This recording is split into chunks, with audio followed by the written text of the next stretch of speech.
Hi, this is Harold Simansky with the mbaMission podcast. I'm here today with Jessica Shklar. Hi, Jessica. Hi. As well as my colleague, Gavriella Semaya. Hi, Gavi. Hi. So many of you are familiar with one-on-one interviews from jobs, from other pieces of your life. Wharton has a very unique way of interviewing its candidates, and it's called the Wharton Team-Based Discussion, which actually puts about 6 of you in a room together to work out a business problem. Jessica, tell us a little bit about what that is. So the team-based discussion is something probably few of you have had actual experience with. As Harold said, one-on-one interviews is something we all kind of know how to do. For the Wharton team-based discussion, Wharton will take the people that it's interviewing, give you a time, and you reserve a spot and you dial in. They used to be all in person. Now they're all pretty much all virtual. And you dial in, and 4 or 5 other applicants who are interviewing as well, all of you solve a business problem together with the admissions office observing you. You're given the problem, you're given a chance to each state a potential solution, and then you spend 30 to 40 minutes discussing that topic before presenting it to the observer. Sounds terrifying. Gavi, have you found that your clients get terrified ahead of time about this? I think part of it is just not knowing what to expect, as you were saying. This is unlike anything else most people have experienced. And so that the uncertainty can be derailing, which is why that simulation that we do is so valuable. Exactly. And I think the biggest intimidation factor is this notion of solving a business problem. Because when I hear business problem, I'm looking for my calculator, I'm looking for my spreadsheets. Right. And that's really scary, especially for some people, because everyone has different. That's really scary. So let's first talk about what does Wharton actually mean by solving a business problem. We've seen different prompts now. And by the way, every group gets the same prompt and you know it ahead of time. So you have time to prepare. Prompts have ranged from planning a day of an orientation for your class to when they launched Tangent Hall, the Entrepreneurial Center. It was develop the keynote speech and figure out who's the speaker and who are the attendees and what are the metrics of success. Do you remember some of the others? Sure. This most recent one was about the impact societies that they've developed and coming up with a new one and what it would entail and what the outcomes would be or the key outcomes and things like that. There was planning an alumni retreat. That's right. They're often Wharton-based, but not always.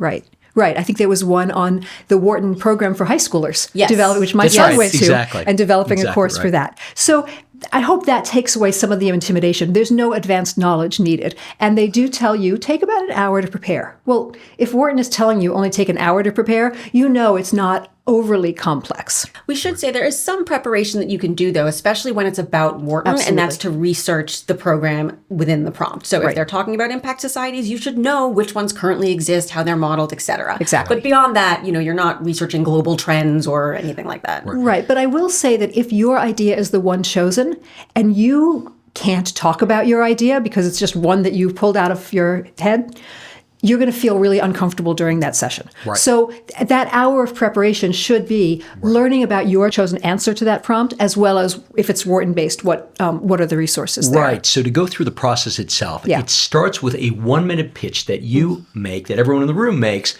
in order to answer that first question. Exactly. You each go around, introduce yourself, and answer the pitch. That's the first 6-7 minutes of the session. Right. At that point, you generally have about 20 minutes, 25 minutes, 20 minutes to actually come together and, quote, solve this business problem together, answer their questions, as well as the last 5 minutes is actually presenting the answer. Right. And I think the biggest misperception that applicants have going into the session is that they are competing against the other people in the room.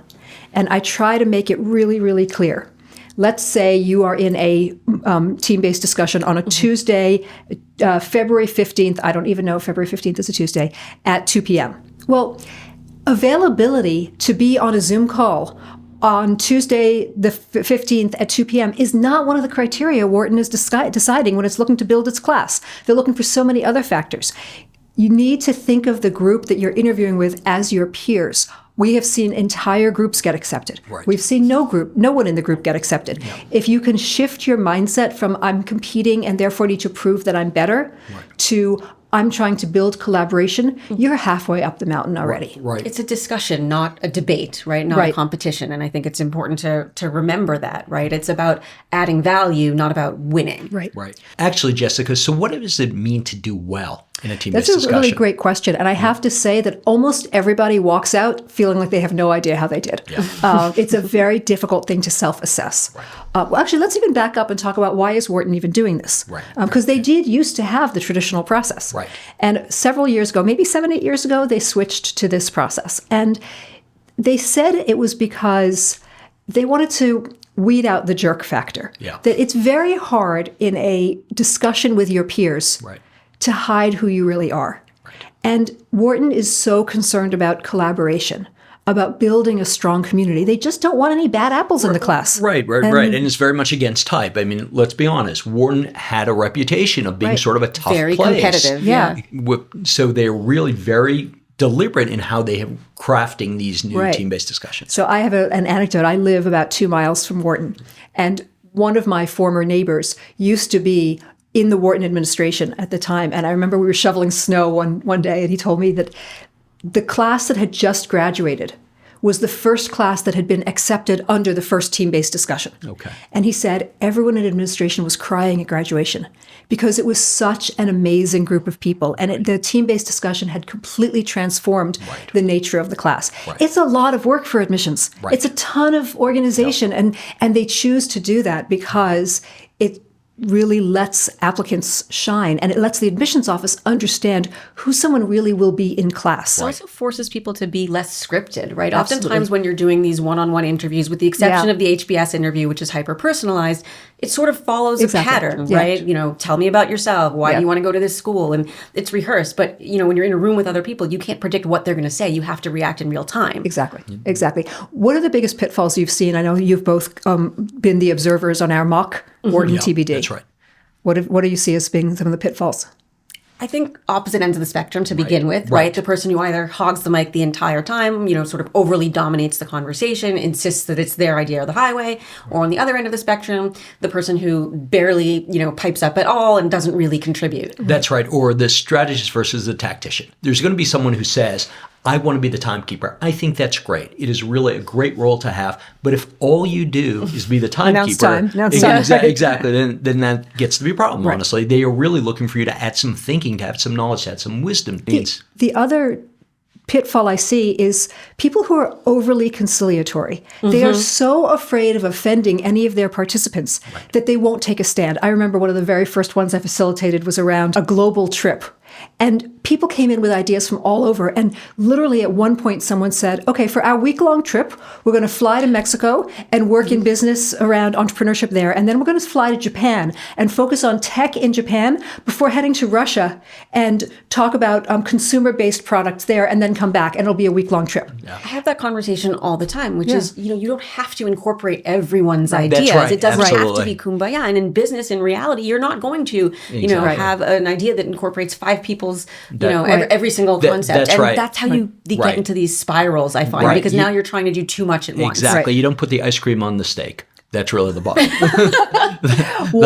One thing I suggest that people do to prepare is practice setting boundaries. Practice not including everyone's ideas. So if I said to you, Gavi, I love your idea about going to Russia to do consumer products, but I don't see that it fits with the nature of the program this group has been developing. But if you ever get a chance to develop that, I'll be the first one on your list. Right. You can still be feel positive offended by that in not any at all. way? You can still be positive and supportive and respectful, but also add critical thinking and say, you know what?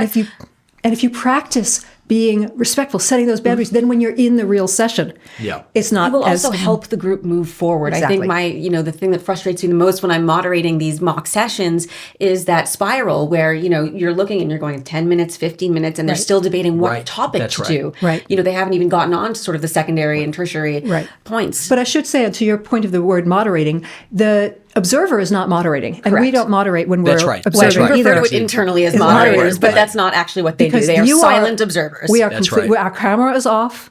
So what other ways do you think people should prepare for this? We talked about learning about Wharton. Listen, I think the bottom line is you are given 1 minute to do your pitch, and you have to actually do a pitch in 1 minute. Yeah. And I think what we've seen... That's an easy thing to rehearse. Exactly right. It's almost like shame on you for not getting in. You have 60 seconds. That's it.